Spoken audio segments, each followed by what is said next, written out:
Okay, so you were telling me about your anthropological study of a bunch of men in their golden years. Yes. Okay, so 7 men in their like 40s and 50s, all of them paired up, half of them with kids, and kids at very different ages. Like one of them had kids who were 15 and 17, and another one had kids that were 1 and 3, and it was his first time away from them. So a very big variety of men. And Ollie and so we were driving to Mammoth, and everybody has like this group chat, and we're all watching the weather. This trip has been planned for 3 months. And so you don't know what the weather's going to be like. This whole winter, everybody's been using that group chat to like check cool weather days and be like, cool, it's like snowing in Mammoth, but like dump alert. And then as we're driving up there, the it just seems like not only is this like a big dump, this is like probably like the biggest storm of the season so far, and it like might be creating issues for travelers. And we're just, we're like, but what are we supposed to do? There's 8 people, and these guys are traveling from Chicago to Mammoth. So they have to go from big airport to big airport to small airport. And so basically, like everything that could go wrong sort of did on a circumstance level. Like flights were canceled, bags were lost. Like half of the guys' bags got delivered the day that we left. Like we're repacking all our stuff, and the van shows up with the bags, on the last day, and they're like, well, now we have to travel with these bags back, and there's 8 people in 2 cars at that point. So it was like this big game of Tetris to try to fit everything in. But yeah, it was like, so despite the fact that everything had sort of gone wrong, really cool dynamic between everybody. And I've never been in a situation where it was just me as the girl and I'm with these 7 men, and I'm just sort of like go with the flow, because I feel like I'm sort of crashing a boys' trip in some way.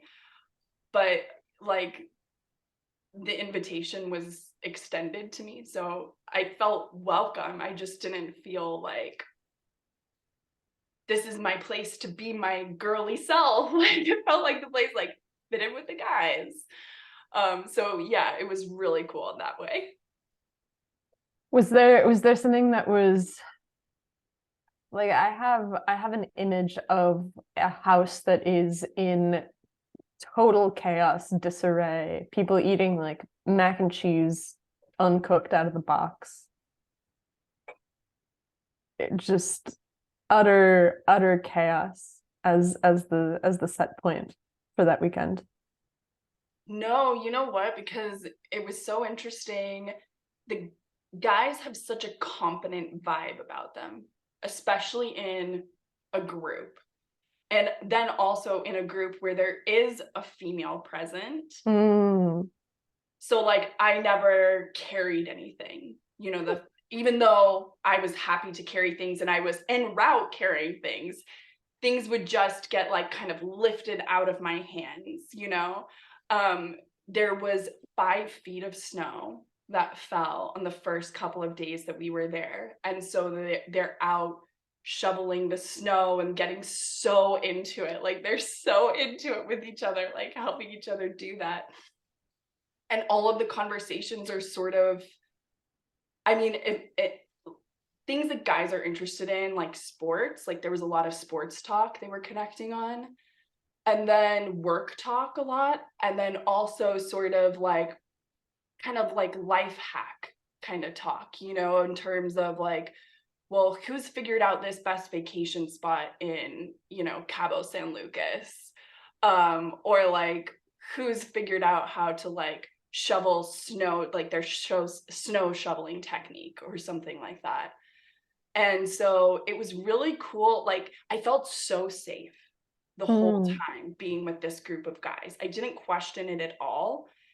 And I felt sort of like airheaded a little bit because I could just go with this group of guys into a restaurant and not have to like do any of the sort of orientation to my space and other people and safety and all of this kind of stuff that I would have to do on my own or with a group of girls.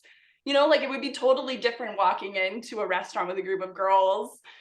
And so with these guys, it just felt like very like, cool, like I'm taken care of. They all noticed this pipe that was broken, that water was coming out of in front of a restaurant. Every single one of them noticed it independently of each other. And I was loving it because I was like, dude, I didn't notice this and I don't think I would have. And I don't think like any of my girlfriends, maybe except for you, because you pride yourself on this sort of thing.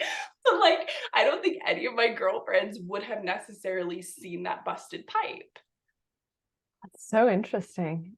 I think that we miss something by not really having these sorts of dedicated positive male spaces, where I think that there's an image of, groups of men as just being these marauding raiders that cross the landscape, and you have to at all costs limit their power and prevent them from being able to do so. Because I think we live in a really anti-male world. Somebody on Twitter the other day had this point where they were saying how incredible it was that we've shifted society away from being a place that celebrates the effects of testosterone within a generation or two. Probably, I mean, let's say within 30 or 40 years. Even the 90s, you look back on them and they were much more, there's no other way of putting it except for maybe much more testosterone driven than the world of today. And there's many reasons for that. Somebody the other day, because there's a lot of studies that show that testosterone levels have fallen by precipitous amounts, like 40, 50% over the course of the last 20 years. Yeah. And somebody was like, well, has anybody compared the testosterone levels of the oil field workers versus office workers? Because those are really different settings. And as more people transition to white collar work, it might just be that there's a fall in the hormone that you don't need anymore because you're not doing anything that pulls on whatever pool of actions will propagate the hormone. Mm-hmm. And so it's interesting because, well, first of all, it's rare for a woman to get a chance to be in a position where there's just 7 dudes and you. Yeah. So, but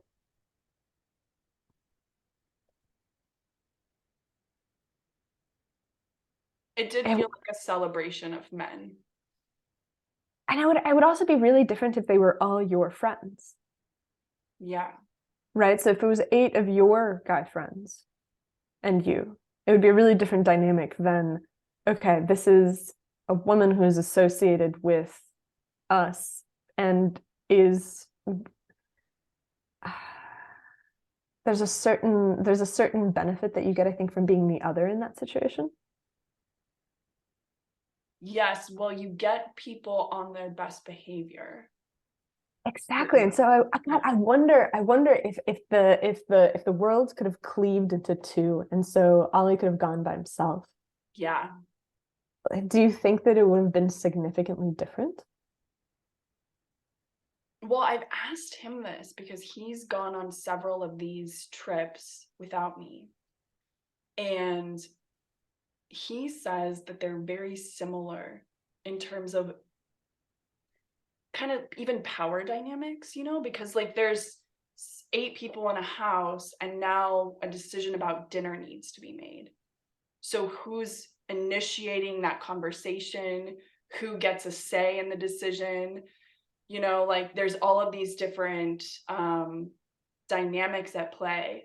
And so his take on it was that seemed very similar. Like it didn't seem like I came into the mix and disrupted anything.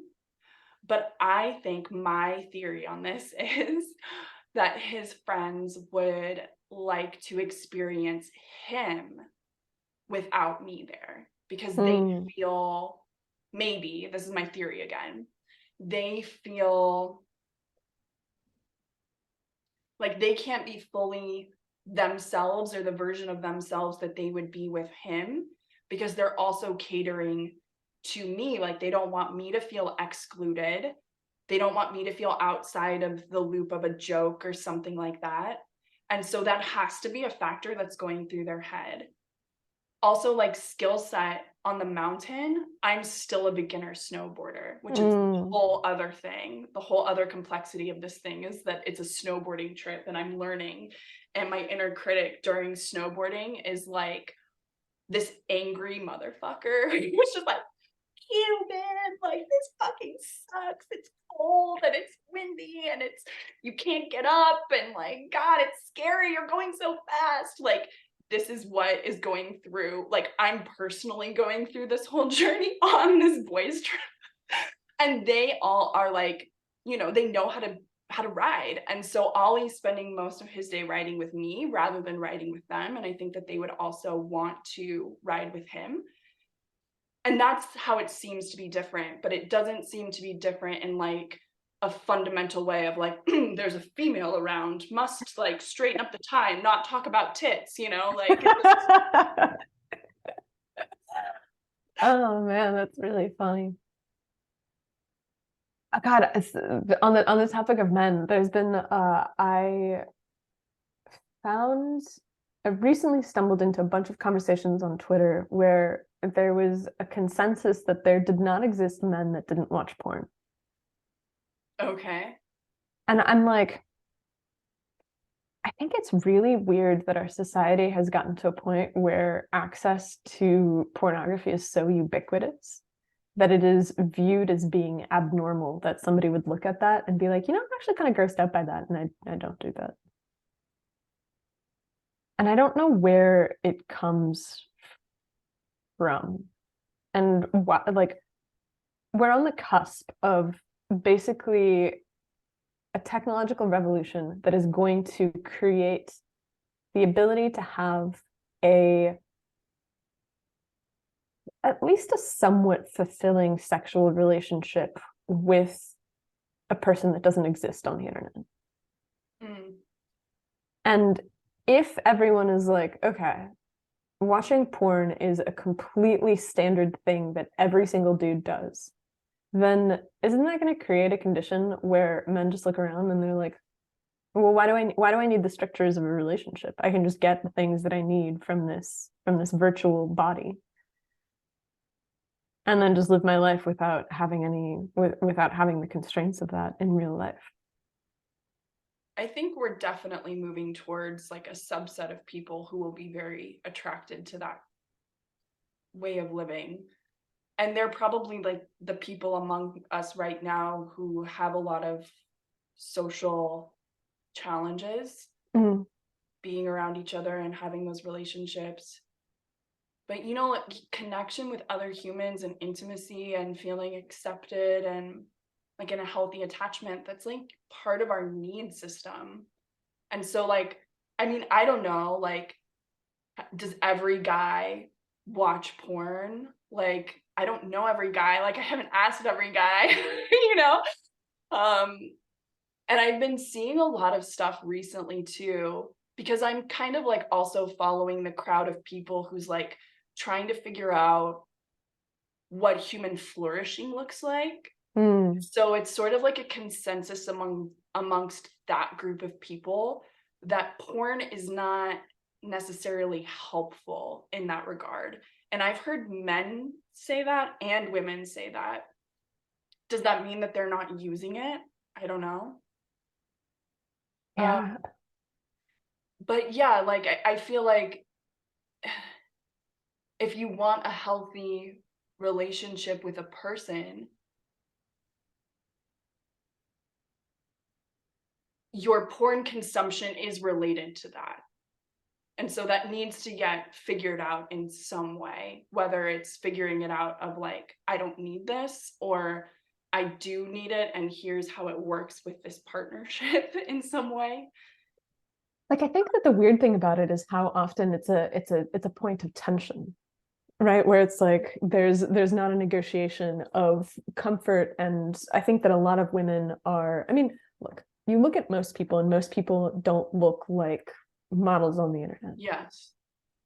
And so it's hard, I think, to live in that world and to not have it reflect upon your own self-perception for the dudes as well as the women. Like everybody who engages with that is basically engaging with this almost coveting of something that they aren't interested in developing for themselves in their own world. Mm-hmm. And I think that it's a weird thing to negotiate because it just automatically creates these conditions in your own life where you have to look around and you have to be like, well, what is my responsibility to fulfill a fantasy life for someone? What is my responsibility to look like somebody who does this professionally and full time? How do I feel about the fact that somebody that I love is pursuing this interest that is orthogonal to me in this weird way? Do you know what I mean by that? I don't know what that word means that you just said. Well, it's Orthogonal. like orthogonal means that it's like it's away from you. It's like sideways from you. It's not like it's an integrated thing that because most interests are Yeah. things that you can bring into the relationship and you're like, okay, this is who I am, this is what I'm interested in. Even if you're dating somebody who's really into sports and you're not that into sports, they'll tell you about it. But if you're dating somebody and they're really into porn and they're always telling you about it, but you don't feel that good about yourself, like how can you possibly? So it creates a condition where either the person has to never tell you, and so they're cultivating a secret world, or they are telling you and you're having to wrestle with your own feelings of inadequacy on a regular basis. And it doesn't seem, and perhaps there's some people that are super sex positive and they're like, no, this is great. But if I find that hard to believe that in conditions where people are monogamous, Yeah. that that's the case. Because if you were like, no, it's totally fine that you engage in this abstract fantasy world with another living, breathing human who's selling you sex, whether that's Shiloh and I had this really interesting discussion the other day where I was like, I don't think that there's really that much difference between like paying a cam girl and watching her and paying somebody to have sex with them.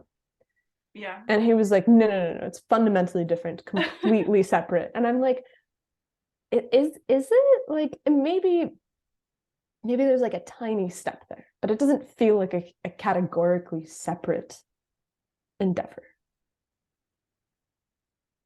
It just feels like degrees of the same thing. And so in a Yeah, it's culture not of a monogamy, spectrum. right? Exactly. Yeah, So like it's going like, like how different is going to a strip club and getting a prostitute? Like it is different, but it is also on oh, a but how different? Yeah, exactly. Maybe somebody who gets prostitutes regularly is like, oh. But I just, I'm like, I find it hard to believe that inside the strictures of a monogamous relationship, that that's something that ever sits totally right with people. And like women have a tendency of consuming porn that's very different, largely because they read as opposed to look at images. Mm-hmm. And so for me, that feels spiritually separate from looking at a real living and breathing person. It's been difficult for me to really like come to terms with the fact that like the male and female experience, as far as I can understand it, is quite different. Like being inside the walls of someone's skin. Ollie and I are watching a lot of Dr. Drew after dark, and he always talks about, puberty turns on for males, and from that point forward, they're basically always thinking about their penis. And I'm like, and it's not like so when you see like a hot girl or something like that, it's not necessarily about that hot girl. It's about like my penis, like my penis. Which is a side note, as he said this, I remembered back to high school when I would always tell people like, suck my dick. I would just tell people this, and they would get they would give me very weird looks to the point that I stopped saying it. And I remembered it for the first time as Dr. Drew was talking about it. I was like, oh yeah, you used to just like be like, I didn't like hearing something. I'd be like, oh yeah, well, suck my dick. That's so But, interesting. so Dr. Drew says they're thinking about their penises, and I'm sitting there, I'm like, dude, it's like like, yeah, I'm connected to my organs and my body parts, but like I'm not thinking about my vagina or like connecting in a sensual way with it more than like a half dozen or a dozen times a day. Usually, like, Hmm. and I'm sure like for women, it's also a spectrum. Like some women describe themselves as being very sexualized, but like my brain is like not so much in my reproductive system for the most part. It's more so in like how I'm trying to move forward in my life. And so it's been like difficult for me to kind of respect that we have these differences between us and to like not feel adversarial about like the male experience, because I did grow up feeling very combative against like the idea that like men were as sexual as they were, because I Hmm. felt then threatened by other women's sexuality. And I Hmm. felt like that was very unfair, because I was like, oh, well, like, you can just like go get your tits altered. Like you can just go get your boobs like redone. But like I work really hard to be attractive in these other ways that aren't as just like purchasable in some regard, or as like kind of lottery winning, Mm. just like you Hmm. just get handed really good genes and you're like, oh, I look in the mirror and my face is amazing to begin with, and now I'm going to do things, there's like for other people. And I always felt like this person, I would look in the mirror and I'd be like, I kind of like what I see, but also I see that all of this stuff is like not exactly what Cameron Diaz is looking like, or Jennifer Aniston, or any of those girls who were like kind of really popular, Paris Hilton type of stuff. But that has to do with the amount of time invested. Like, I don't know, I don't know if you use TikTok much, but there was that there, they recently had this teenage filter that everybody was losing their minds over, where you could like take a video of yourself and it shows you de-aged to your teenage self. And so there's, Yes. and I don't know if you looked through people's Not, reactions, but it's no. just people sobbing, looking at themselves young, and just it's a really, really intense and almost frightening experience, because number one, you're not supposed to be able to see people having that experience at the flip of a finger over and over and over and over and over again. And so you're getting this crazy inside look into people's deep traumas, right? Because and it was really sad, because largely it was women who were really depressed about it. Like the people who were crying were women. The men had this kind of tenderness towards their younger selves, and I think that being a young dude is really hard in a way that being a young woman isn't, because you're the capital of what you are respected for shifts. Like as a guy, as you get older, you become more respected because you accumulate power and status, Yeah. and as a woman you become less respected because you lose your youth. Yeah. And so there's these two curves that are going in opposite directions. And so it was terrifying.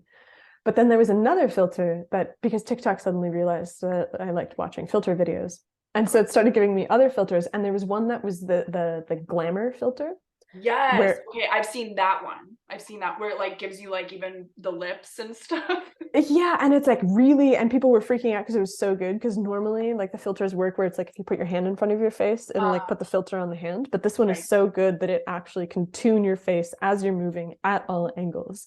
And so people were freaking out, but I was looking at it and I was like, a lot of this just seems like if people devoted themselves to this, it's achievable. If Totally. you got really good at contouring and makeup, and did your eyebrows every day, and Yeah, had a seriously. nice haircut, like it's a question of how much money are you willing to spend, and how much capital of your own attention do you put into the superficial aspects of your appearance, versus just going into the world and accepting this is the baseline of how much I want to spend on this, Yeah. and all of my other time and attention is spent elsewhere, because Paris Hilton has a team of people that she Yes, hires to for do sure. that for her. All of them do. Yeah. Yeah. That's so interesting because when I was on this boys trip, we were snowed in a few days, and so the TV was like our savior. And there was like this marathon of Will Ferrell movies, like back to back. So we watched just a shitload of Will Ferrell movies, right? And like this is like guy country. And then right after one, Bridesmaids comes on, and I'm thinking they're gonna like find a show to watch, or like a, you know, a game to watch or something. And like, no, like they're cool with Bridesmaids. So I'm like, oh, interesting. Like Bridesmaids passes the like rom-com test of like being appealing to the male gaze. So I'm like, okay, that was fascinating to me. I'm like, we're watching Bridesmaids. Because now it shifts from like all male characters to all female characters, basically. And I'm watching this and I'm like looking, and there's this one scene where she's like, and I do have a perfectly bleached asshole, and we go get them together. And like I'm sitting there and I'm just like, okay, first of all, this was 10 years ago. So like 10 years ago, women were bleaching their assholes. And I'm in this moment, I'm realizing like, I don't have enough female friends. Like, no, I don't have enough women in my life who have valued this type of like information and, you know, just relationship to life to like go bleach their assholes. That this is not only an idea that they have, but they follow through on. They develop routines around it. It's part of what it means to be a woman. It's part of why men like you. And I'm looking at all these women on the screen, and like the men, like, yeah, like, of course, like, why wouldn't you like this woman? And I'm looking at her and I'm like, oh, and like she's bleaching her asshole. And I know that was just her character saying that, but like, come on, like these, you know, they're all bleaching, they're bleaching their assholes. Come on. So like there's that, there's like the makeup that they're doing. And all of a sudden it dawns on me that if I were in this cabin with 8 women, we would probably be doing nothing but just rimping ourselves for like 5 days. You know, it would be more about like, and this hair serum, and now I never have split ends, and this got rid of my 11 lines up here. Like, you know, it would be more like this. It would, and in this attempt to make myself really, really appealing to guys. And but meanwhile, my lifestyle is just with Ollie all the time. And, you know, we bonded on a level that was like deeper than our sexuality to begin with. And so I've never felt insecure around him in that way. And so I have not felt the need to sort of keep up with these beauty trends, let's call them. Yeah, and there's a weird line between beauty trends and self-care. Mm-hmm. Because I've started taking care of my skin a little bit more recently, because I realized I was like almost 35 and still had acne and was now getting wrinkles. And I was like, that's weird. I should probably figure that out. And so, you know, it's like there's a whole bunch of things that go into it of like eating clean and whatever. And so I started hanging out on forums where people, I think there's one that I sent you, which is skincare addiction. Yeah, on Reddit. Where it's like people have worked out these things that work, and there's a cultural exchange of standard treatments and practices that, without having a group of female friends that are interested in these sorts of things, I can go, I can read about it, and I can implement the things that make sense. And so now, you know, like once a week I do a clay mask. Yes. And it's weird because I enjoy it in a way that I almost judge myself for enjoying, because I've always prided myself on my self-worth being tied to my physical ability. Mm-hmm. Like, how much can I run? How much can I hike? How difficult of a climb can I do? How much raw power is contained within my body?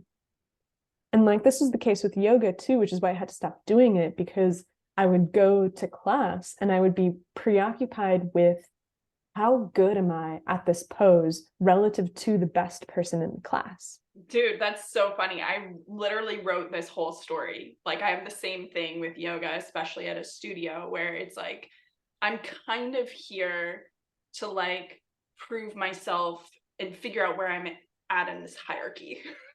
Yeah, exactly. And so it's much easier for me to get a handle on that if I spend my time working out at the gym by myself Mm-hmm. than if I'm in a class where everyone is doing the exact same thing, because no one at the gym is doing the exact same thing that I'm doing. Or if they are, they're these huge hulking dudes.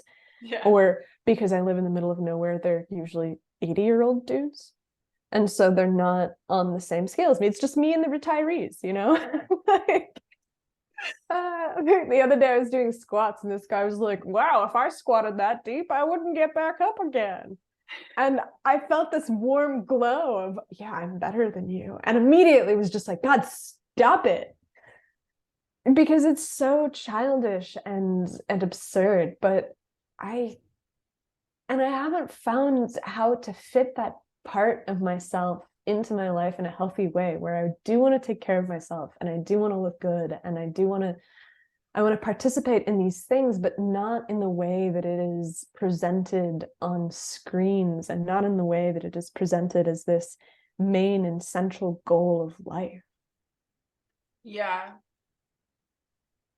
Because you look at the old ladies that don't take care of themselves and it's really sad. Absolutely. Yeah. I mean, being now kind of approaching the mid-30 mark, there's a lot of changes that, I mean, even just like how my hair grows is changing. Mm. And so, and my skin for sure over the last 6 years. And so, I mean, I'm in the same boat where I want to take good care of myself because I want to feel good about myself when I go to participate in whatever activity it is. I don't want to be distracted by my insecurities. And I've realized that for me, my insecurities can be calmed through capability, through like that control over, like, hey, I'm working with the hands in my, or the cards in my hand. Like, I don't have control over that, but I have control over like how I arrange them in my hand and like what I play on the table. Mm. And so I really have come to value that 100%.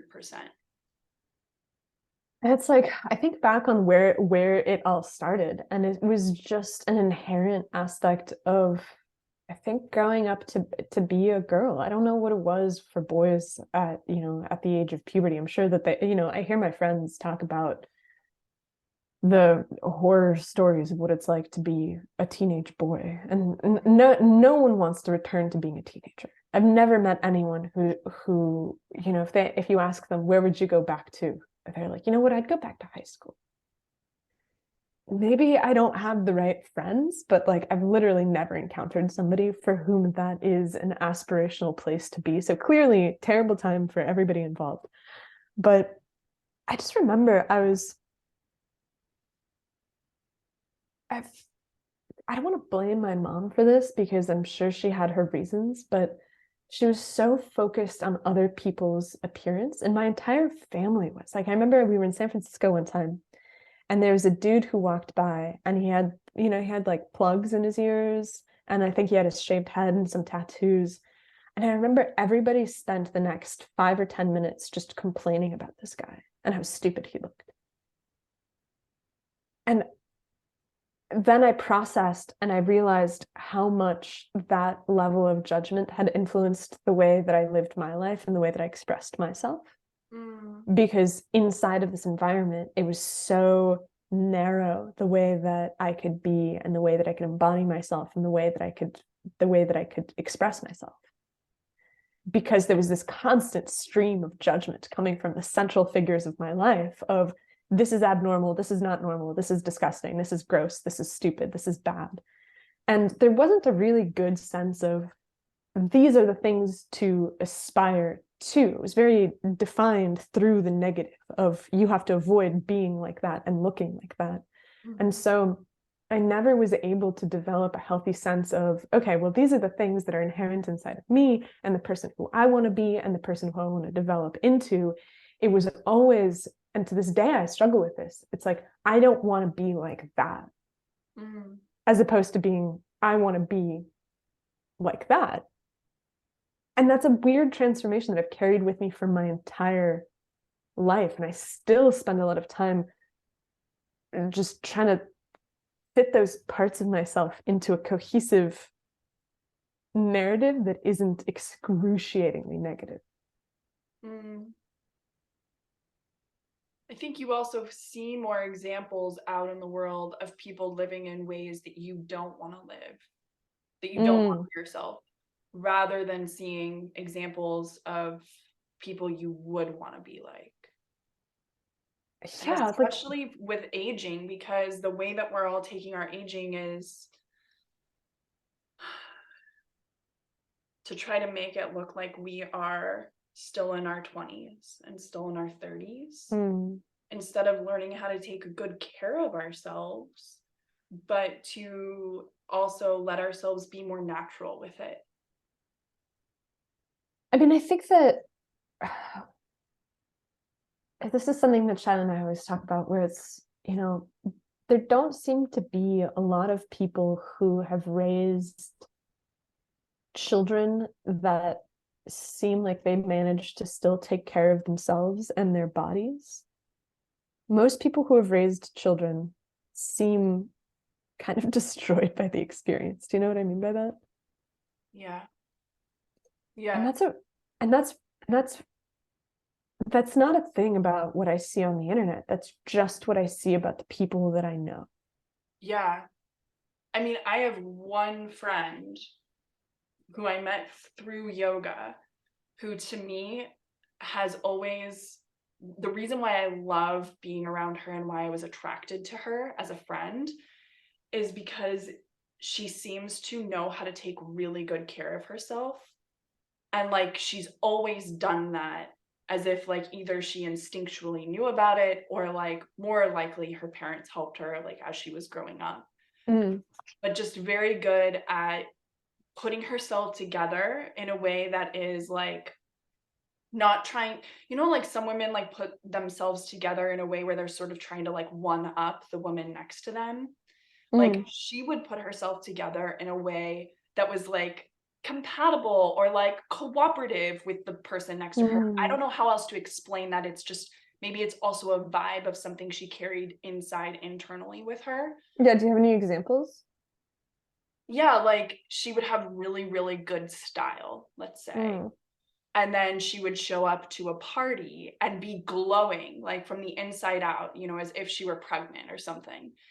And immediately like she would find the other women there and sort of put the spotlight on them and celebrate them and talk up to them about how beautiful they looked or just how great it was to see them and mm, how she'd been thinking about them recently or a dream she had about them or something, just like putting her attention on other people, which of course is attractive, like if I get that in a party, I'm like, Rachel, I want to be with you. mm-hmm, But then also put together in a way where like I saw her exert some boundaries sometimes. And I think that like as a girl, like I've oftentimes even like why did I outsource my security to this group of guys when I was in Mammoth? Like that's just mm, so easy and natural for me to do instead of me like owning that responsibility for myself and not being paranoid that something bad is going to happen, but feeling confident in my ability to assert a boundary in some way mm, has not been natural to me throughout my life. But I watched her do this several times. And it seemed like it was coming from this place of like, I care about myself. And that's why I'm doing this. interesting.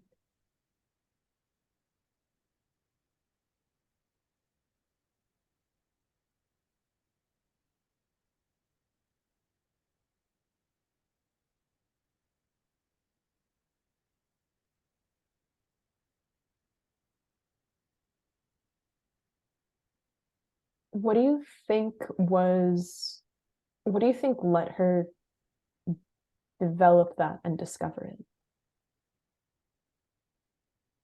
I need to talk to her about this because I actually haven't talked to her about it. I know she has good parents. Like the way people talk It about her helps. parents, they say like she comes from good stock. Like that's how people kind of talk about That's her. interesting. And then she's working with like good stuff, like she's very naturally beautiful, like she doesn't need to wear makeup to be beautiful. And so there may be something to the effect of like, the people who go into yoga are the people who find it easy because they're already flexibly inclined. And so maybe the people who, for whom self-care is natural, like they've always sort of like enjoyed how they looked, or, you know, how they were in the world. And so it was an easier barrier to say, okay, well, let me take care of this. Versus I think a lot of us we're more antagonistic towards ourselves. And that actually is maybe the mechanism that stops us from taking really good care of ourselves, because we kind of feel like, well, I'm just a piece of shit. So like, why would I, why would I need to do this clay mask? God, it's so interesting because the good stock comment I think is really apt, and not in the sense of some genetic thing, but just in the sense of even mental stuff. Because when I was younger, I was not even younger, but as I've gotten older too, I've always talked to my mom about, you know, the past and the way that she sees herself and the way that she lives in the world. And, you know, well, occasionally when I go home, like I brought Shiloh to the house over New Year's, and we were looking at old family albums. Mm. And, you know, old stuff from the Soviet Union that they brought. So this is, you know, we have a stack of maybe a couple hundred photographs that cover the first 10 years of existence of the family. And my mom was so pretty in this really kind of delicate and unusual way. And she carried herself in this very, very just sweet way. You can see even in the photographs, like she's always been very sweet. She's always been very tender, but you can see how close to the surface that was, because as she's gotten older, obviously, you know, the knocks of life get at you. And I would be like, Mom, you were so pretty. And she genuinely does not have that relationship with herself. Mm. And for my entire life, she's always told me about how bad her self-esteem was when she was a kid. Mm-hmm. And so I grew up in the shadow of someone who never learned to value their physical appearance, who never knew how to feel comfortable in their own skin, who never really knew how to take care of themselves. You know, she never uses makeup, she doesn't know how to use it. She doesn't really know what to do to, I mean, she looks good. I think that she's still really pretty, but obviously she doesn't feel, and she never felt it. And so how could she possibly give me that Yeah. if she didn't have it? And so I go out into the world, and I have this sense of being at the very, very bottom of some hierarchy. And I walk into a room. I mean, I remember when I was in San Francisco, I was going to a lot of parties with art school kids. And they just all seemed so put together and so stylish and so focused on their appearance. And I was always so exhausted by that. I didn't want to spend time with them. I didn't want to hang out because I had a sense of dressing that was very like ready to go to the beach in San Diego, I think. Yeah. Like I was always wearing like sneakers and cut off shorts. Yeah. And My that style is like ready for yoga at all times. yeah, exactly. And so it was so disorienting that I pushed away from that really strongly. And then every single time that I get to a place where there appears to be a community that's building, Mm. my instinct is to get as far away from it as humanly possible. And like I don't want that. I don't want to deal with the hierarchies of this. I don't want to deal with the fact that there's going to be people that are more stylish than me or more put together than me. I'm perfectly happy to be encapsulated in my little bubble where it's just me and the few connections that I allow in who I resonate with. And Suddenly, all of a sudden, so many things from like college and like the NQ are making sense of like, why wasn't she like a bigger part of that group? Like, you brought me into the group, and then you just kind of were like, all right, I'm gonna be over here doing my own thing, and I'll like select individuals from this group that I'll decide are cool. But like, as a whole, like, I don't need to go to your parties. I just,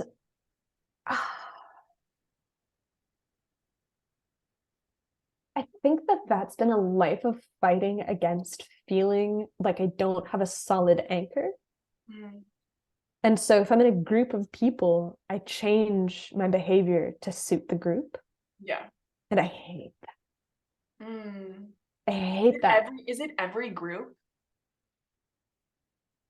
I have cultivated my friend. I do not have a group of friends. Yeah. I just have friends. I have one-on-one relationships with my friends, and I feel like I'm very, very similar in each one of those relationships. But I've never been able to participate in a group, I think because I have a hard time not being the center. And I'm like telling on myself, right? Like this is so egotistical. But like if I'm in a group, I want to feel like I have a hand in the way that the group decides and the way that the group does things. And when you're inside of a group, it's a hierarchical thing where it's like in the MQ, are you the funniest person there? That's going to be your social capital. I wasn't the funniest person there. And so I look at it and I'm like, I can't rise to the top of that hierarchy. So I'm not going to play this game. And I'm like, if I can't be at the top of the hierarchy, I don't want it. Interesting. And I feel like, go ahead. Yeah, like you want power and control no matter where you are. Like That's fucked up. That's fucked up. Like I think that that's fucked up. That's a fucked up thing about me.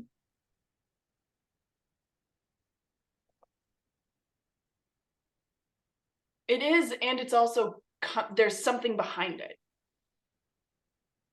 Yeah, the will to power, but that's the most basic bitch will. Well, I think we all have the will to power, but then we're also like balancing that with these other needs that we have, and like what a group can give us is like connection. And I also don't do good in most groups. Like for me, like there have been some groups that I've been a part of that felt very easy. And I was like, oh, yes, like that's basically the feeling I'm looking for in a group is like, thank you, you accept me, I belong. I'm not going to put my foot in my mouth and you're going to like, you know, crucify me on the cross for it. I can just like be myself. I can make mistakes. I can fuck up and it'll be okay. And we can hopefully even like laugh about it. That's why the MQ was really good for me because it was like all these funny people who were just like, who cares how weird you are? Like, we'll just make a joke about it. And I was like, thanks, guys. I'm at home. But then there's other groups that trigger like different things in me, like insecurity. And so, like, if I felt like I'm going into this group and everybody's talking over my head, I'm not going to want to be there because I don't feel like I'll be accepted. So like my thing isn't like I'm trying to go into these groups to like get to the top of the hierarchy, although like there is an element of that for sure at play. Like I don't want to go into a group and be like the lowest on the totem pole. But it's more so like, will this group accept me? And it's coming from the thing behind that is this belief that there's things about myself that are unacceptable. Like something fundamentally is wrong with me based on how I'm like just like put together. Like my mom always felt like a really weird person and always felt like people were like talking behind her back and like weren't really accepting her. And that was actually like true. Like a lot of people were, but like nonetheless, like she was worried about it and she was like, that was a very big thing for her. And so I think I picked that sort of up for her, in addition to picking up a lot of her mannerisms, which were strange. Like why am I the person in high school saying, suck my dick?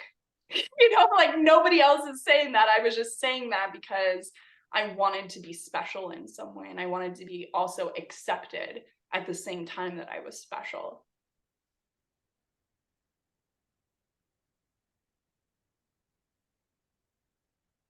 Yeah, and there's a balance between being special, being accepted for being special. And then inside of a group, there's also this way of engaging with cultural touchstones where there's like for the MQ, I think that's a great example. There's a certain requirement of nerddom. Do you know what I mean by that? Yeah. There was a certain set of TV shows that you watched. There's a certain set of cultural things that you enjoyed, and everyone enjoyed the same cultural things and liked to spend their time in a specific way. Like I think I remember that people would get together and they would watch superhero movies, and there's a lot of stuff. And the comic books I actually really liked, but not the same ones that other people liked. And so there was just this tension where I looked at the culture that the group was centered around. And And in my heart of hearts was like, ew, nerds, which is so fucked up because obviously I'm a nerd about all kinds of things. And I'm sure that it has some twisted thing to do with the idea of, I wouldn't be the member of any group that would have me. And so I've isolated myself from every single group on the basis of that, because I look at the things that they really like culturally, like what is the shared culture of the group? And I've almost always found that I don't like it. Oh, interesting. I mean, I'm very similar to that. Like in the MQ, I wasn't reading any of those. I mean, I know exactly what you're talking about. And I was like very vocally on the outside of that. I was like, I'm a theater kid. I know show tunes. Exactly.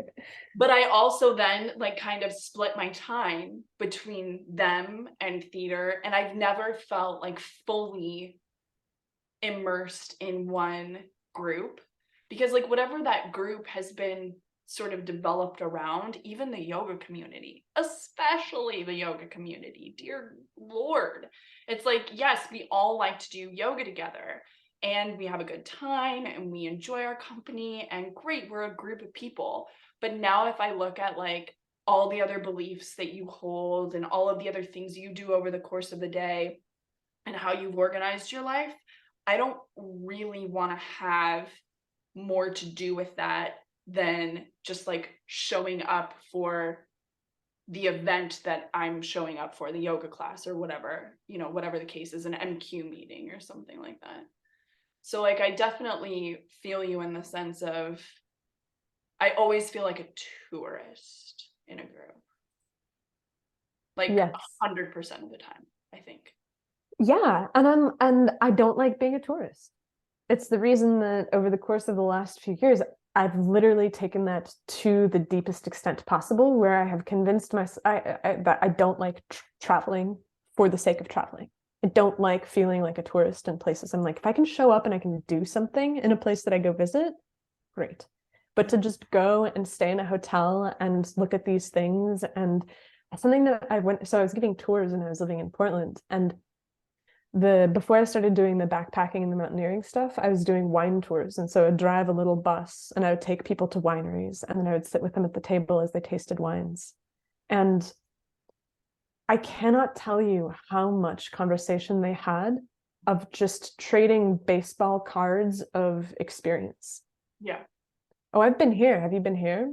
No, I haven't, but I have been here. And when we were there, we did this thing. Did you do that thing when you were there? No, we didn't get to do that thing. We actually did this thing instead. Oh yeah, we did that thing too. Wasn't it amazing? Yeah, it was really amazing. And I'm sitting there and I'm listening to them and dying inside. And that's why I had to stop doing the job, because I got to a point where I really resented the way that these people were spending their time and the way that they were having these conversations. Where at least if I'm doing a backpacking tour, they're still having the same conversations, but at the very least, it's a conversation of, this was really hard and this is how I trained for it. And these are the crazy things that happened to me while I was doing it. And so it feels more visceral and it's more in line with the things that I pride myself on anyways, which is physical feats. Yeah. But I've never enjoyed that cultural exchange. And I sometimes worry that I'll never be able to find a group of people, because I think that's a center point of culture. I think you have to have that ability to go back and forth about these experiences, because I'm on the outside enough in social situations that I can observe. Like when I was in grad school, I would work in this lab that's an open floor plan. And so you hear all the other conversations going on. And at some point, I started to go so crazy that I just listened to white noise in my headphones for 8 hours a day in order to be able to drown everything out. It was the low point. But I had to do that because I would literally listen to people exchanging little pieces of cultural touchstone stuff. And that form of bonding just drove me crazy. There were these two guys that would always talk about the albums that they'd listened to, and they were always trying to one up each other with how obscure the albums were that they found. And it would drive me crazy to listen to it, because the conversation would have no content whatsoever, except for, have you achieved this cultural stepping stone. Oh, you haven't? You should. And that, I would rather die alone a million miles from everybody else than to have that be the basis of my relationships.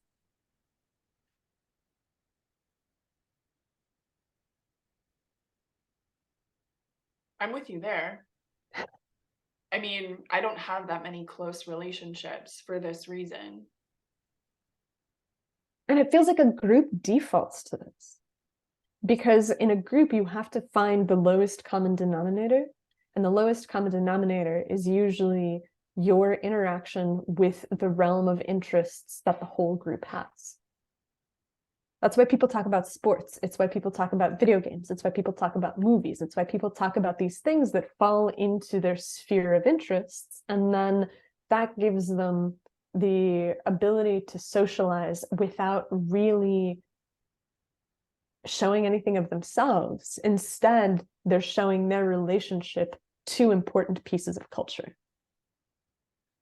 Yeah, I think a lot of people have kind of put together their lives like that.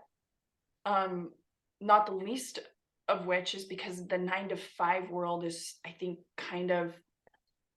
it kind of like pushes you into that mode or style of communication a lot. And then like on this guy's trip, there was a lot of that going on, you know, like that was actually the majority of the connection that people were having with each other. And like maybe if I had been around it longer, it would have irritated me or frustrated me or something. As it was happening, I was sort of looking at it more as like a student of like psychology or like human behavior, like what's going on underneath this, like what's actually motivating all of these interactions. And I started seeing really beautiful stuff of like, yeah, they're talking about this really cool hockey play, like a really cool hockey play happened where like the goalie from one side like flipped the puck to the other side. I think it was the goalie, and it made a goal. And this is like really rare, and they were all like losing their shit about it at dinner one night. And I'm just like looking at this, like just smiling ear to ear because I'm like, I get what it's like to be excited about a piece of culture, A, like, because there are exciting parts of culture, but B, like, these guys are really trying to have like a genuine, heartfelt, emotional connection with each other. Like, that's actually what they're seeking. And this piece of culture, like, was able to tap into that part in each one of them enough to give them the fodder that they needed to have that connection with each other. Because otherwise, like, they just don't know how to do it. And that's what it seemed like to me, you know, like they could watch this and be like, Brentan, no, this is all like way off. But that's what it really seemed like to me. And so it seemed like these were deeper interactions than maybe what I was giving them credit for, coming from a place of like not knowing how to like dig underneath that sort of like surface layer of ice, because their entire life has been built around that. Like their parents were like that. Their parents were in these 9 to 5s their whole life and demonstrated that kind of behavior, and those relationships with their coworkers and their friends, they were all orchestrated like this. And so they are seeking the same thing that you and I are seeking. It's just that like you and I are like so effing bored by that stuff. We're just like, no, we need to talk about like, so talk about my childhood, okay? Like something like that. Yeah, I mean, okay. I think that you're right that it is striking at something deeper. The conversations that I'm thinking about in grad school, I think, were inherently adversarial because what it was a jockeying to occupy the upper level of esoteric knowledge. Yes. There's something categorically different about that was a sick goal, and everybody's just stoked on this physical exertion and physical just stunt versus them being competitive about what was the craziest thing that they've ever done in a sports game. Right. And so what was maybe going on with the guys in grad school is like that was like they were vying for power in other ways outside of that conversation, and that conversation became a microcosm of the power struggle between them that was always happening. Yes. And so that I think is the ingredient that really drove me crazy because I mean, obviously I've already told on myself that the power struggle is vital to my experience. It's probably why you ended up in grad school to begin with. Yeah, God, we'll unpack that on a different day. But I guess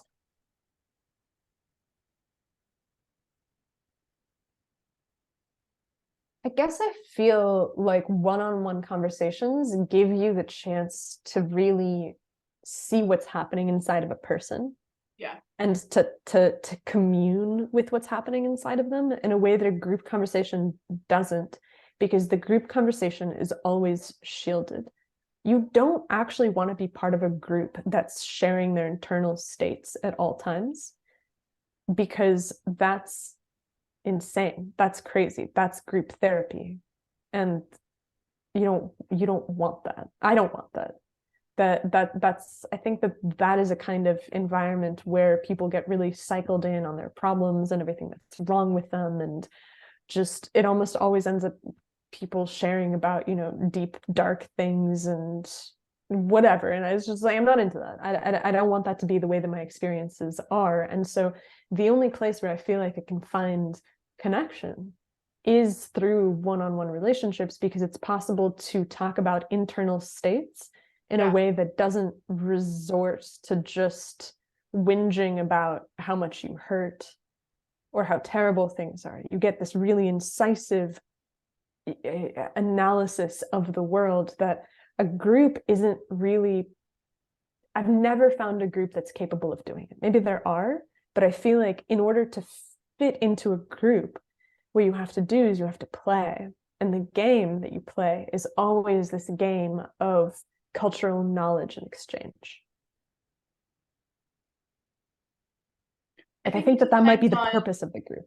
Sure. And maybe it depends on what you're trying to achieve, because like let's say you're with a group of colleagues at like an escape room, for that period of time, it's actually like everybody's vying for like who's gonna be able to crack the code.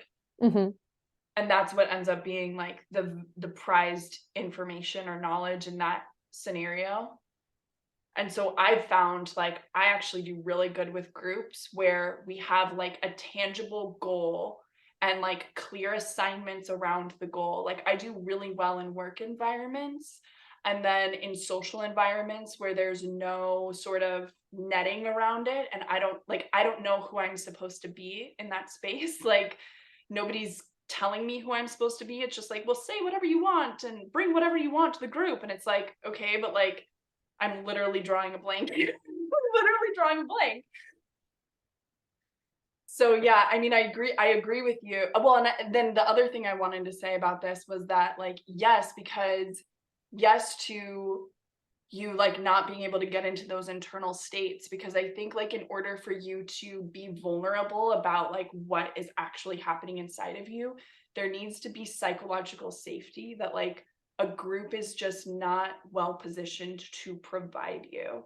Because if 9 people out of 10 are like holding space for you, but this one person looks like they're judging the shit out of what you're saying, you're going to tailor how you share with the group based on that one person, not on the 9 who are like, let me create space for you. It's a safe space here, And like, there's always going to be that one asshole that you'll have like the frenemy or an enemy in that group of friends that's going to basically make you want to hold back and reserve yourself.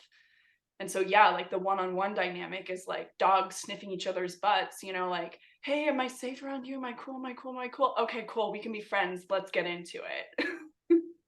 Yeah, exactly. And I just obviously I think that humans are supposed to be social animals and are supposed to be able to function in a group. But what you said about the 9 to 5 world being the way that people define and develop and really build their social interactions is maybe what makes this so difficult, because those aren't really real interactions.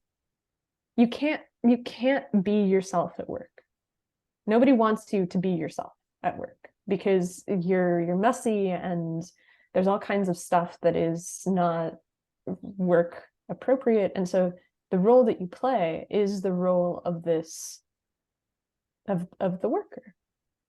And it's an important role. It's a good role to play because it allows you to set aside whatever bullshit's happening and then to just focus on the job and the work.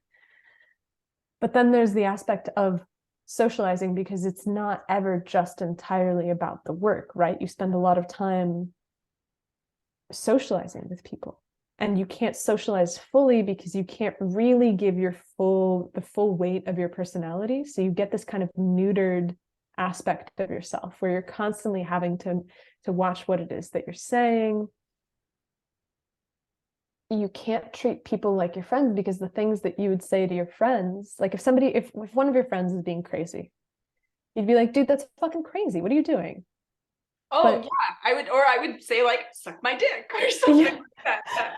but like to be yourself at the workplace is to say that thing, and Yeah. that gets you reported to HR, that gets you a reputation for being difficult or insane or crazy. And so everyone's spending 8 hours a day in these environments where they want to be friends with their coworkers, and yet that relationship is inherently not a relationship of friendship. Like you can maybe snip off one person or two people, and you can spend time with them outside of work and develop something. But the group dynamic that is at play there is fundamentally distinct from what friendship is, but nobody has time to really cultivate friendships as an adult. And so you get stuck with these work friendships. And what that ends up happening is that ends up creating a sense that, oh, well, this is what friendship looks like. And so now all groups are kind of corrupted by 30 years of 9 to 5 experience. Yeah, I mean, I think your 9 to 5 world ends up being kind of like your foundation in some regard to how you develop other relationships outside of that space. You spend more time at work than you do with your spouse, than you do with your kids, for most people. And those interactions honestly are kind of exhausting because they do want you to be yourself, but they want you to be yourself that has like already learned their lessons and is like, taken on the responsibility and the ownership to like fix their behavior and speak like this so that really to get the job done, because that's really where it's coming to, because it's these interpersonal sort of tiffs that like slow things down and maybe even stop production altogether. So it's important for like a speed reason to have like your most buttoned up sense of self at work. But the problem with that is that like it's exhausting because you feel like you're constantly in this self-improvement wheel during these 8 hours. And now you go home and you want to just like take down the wall. And now the most important people in your life actually get the shittiest version of you. And that hurts too. Like that hurts you and it hurts them. And you don't want to be that person, but it's like, fuck, like what else am I supposed to do? I'm fucking exhausted. And now on top of that, I have family and I have like real life friends. And how am I supposed to be with them? Because the way I am at work is in this like buttoned up self-improvement version. And the way I am at home is the exhausted, just deal with however I'm going to show up to you people. Exhausted. And so like now how do you negotiate who you're going to be with these other different groups of people in your life? And you don't have that much time to practice this because you have to go to work tomorrow for 8 hours. Yeah, dipping out of the 9 to 5 world has been really, it's created a situation where I don't know how people do it. They Because do it because they've been doing it for a long time. yeah, and I kind of look at it and I recognize that what I've done by tapping out of it is I've also made myself in some ways unhireable, because I look at like I look at it and I'm like, I can't give you 8 hours a day, 5 days a week. That's insane. Because then there's nothing left for anything else. And like, yeah, I'll get monetary rewards for it, and I'll take my 2 weeks of paid vacation, and that's going to be the extent of of the experience that I have in the world that is not just me working ceaselessly on a project that isn't my own. Yeah. Right? That's the thing, because you go, you sign up, you become a cog in this wheel, and you can climb the career ladder. And so the only project that you can have inside the 9 to 5 world is your career. Yes. Which is a fine goal, except for the fact that inevitably you will become old and no longer desirable, because we live in a world where the young people will always take over from the old people. And so you get to a point in your career where you'll have built it, and then you're done. That's the end of the line. That's as far as you can go, because your career at some point will be over. You will have to retire. And that to me seems like a point of crisis for lots of people, because you get to retirement age and you realize that you don't have anything to do. You don't have anything to fill your time with. You have some hobbies maybe, but it's not like you've spent a ton of time developing them or working them out or figuring them out. They're just kind of these things that have been in the background the entire time, and they're not as fulfilling as working on your career. Yeah. Otherwise, Oh, sorry, go on. no, go ahead. I've known of like a few retired people. Dude, there's this fucking red-tailed hawk who's just sitting there right now. That's so cool. There's a few retired people I know who have seemed to have emerged from their career in a really nice way, which is like odd. Like most of the retired people that I see are going through what you talk about, like that sort of like that crisis situation. And the ones that I've seen that have emerged out of it, like just like, dude, I love retirement, are the ones that like have this spin on their career of like how meaningful it was and what an impact their career made. Like I just met this guy who spent his career selling at like machinery for like oil rigs. I don't know if I could personally like look at that and be like, that is a life well spent.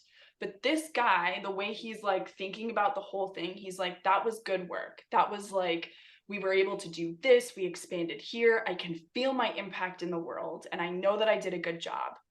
And this whole time, I did have these other hobbies that I was like moving forward on. And retirement now means for me, like I can feel like buttoned up about what I did.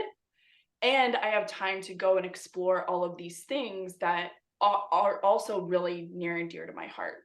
And every retired person I know who has like felt really good about their transition is somewhere in there, but like they have to look at like their career as being worthwhile. Otherwise, it's like this thing of like, fuck, now I have to go do the thing. And I'm 65 or whatever the case is. Yeah. Yeah. And so, I mean, the question of what makes a meaningful career is kind of open-ended, right? I think that, I mean,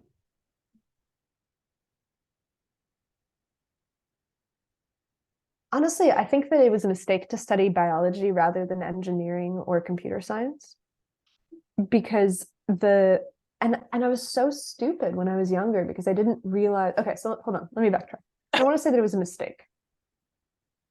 I think that it was not a discipline that sets you up for that set me up for a productive relationship to what a 9 to 5 looks like in biology.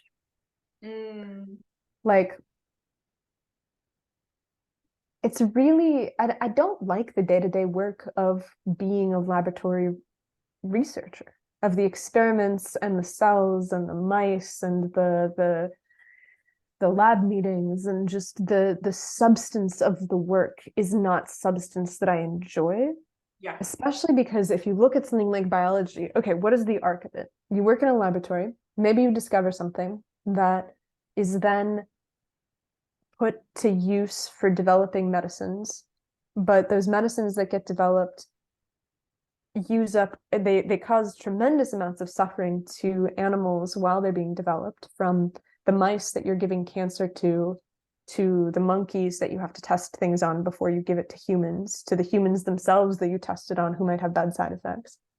But in addition to this entire huge crop of human suffering, there's also the fact that 90% of drugs that get developed in the laboratory don't work once you give them to humans. Because there's fundamental issues with the way that we do lab science. Because a rat is not a human. And so if you can cure cancer in a rat, that doesn't mean anything about being able to cure cancer in a human. And so you spend all of this time and effort and energy on something that is the best possible version of what we have right now. There is not a better model for developing drugs or developing medicine or treatments or anything else, but the failure rate is so high. And once you're in the upper echelons of the discipline, what you're in is you're in the pharmaceutical industry. And the pharmaceutical industry has so many weirdnesses and corruptions and twists and turns to it where,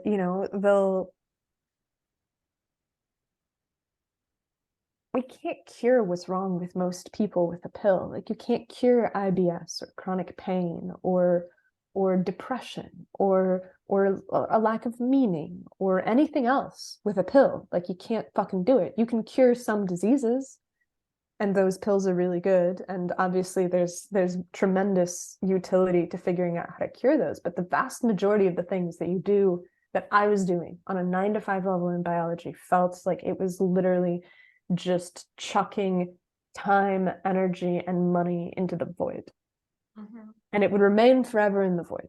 And so for me, that was, I realized pretty early, pretty late actually, because it required me finishing my PhD before I realized, oh man, I think I would have been better suited to engineering.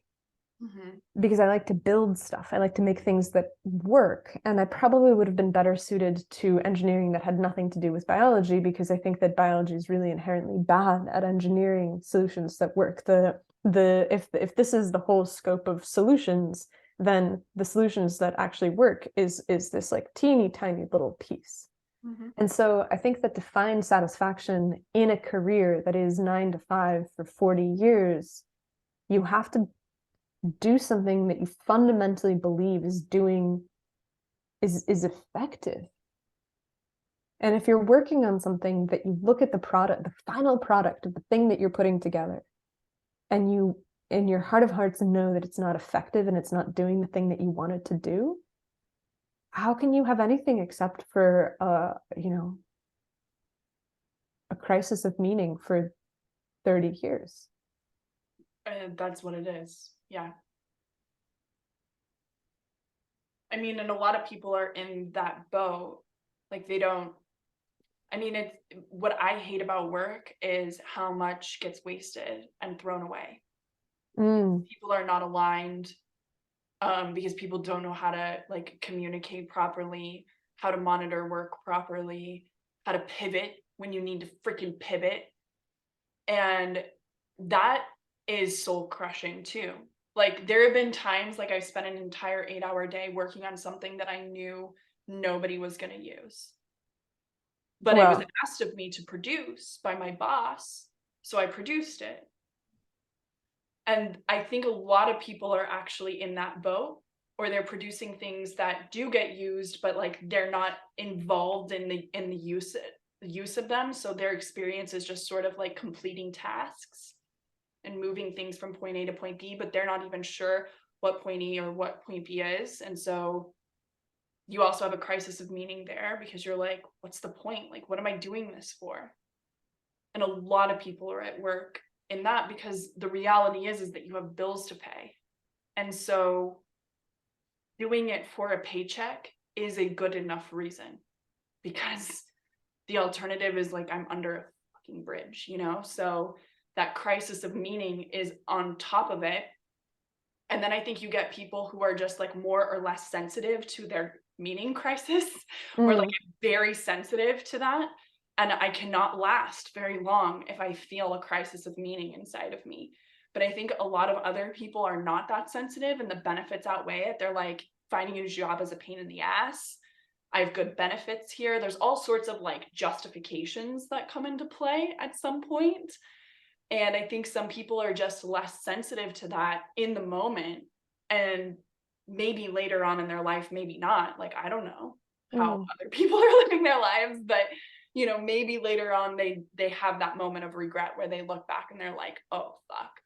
because I'm 34 and I always thought I was living in a way where like I'm living to the extreme. I'm living to the max. I'm not going to regret anything.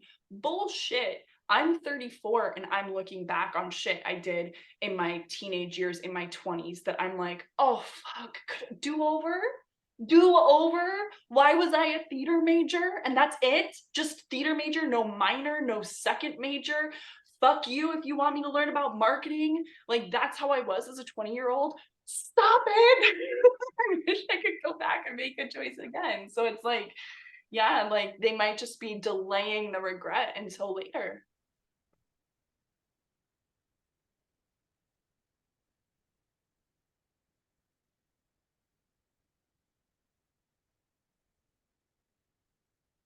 And I think that that's why I really value the one-on-one conversations more than the group, because you can never have the conversation about regrets in the group. You can never make progress.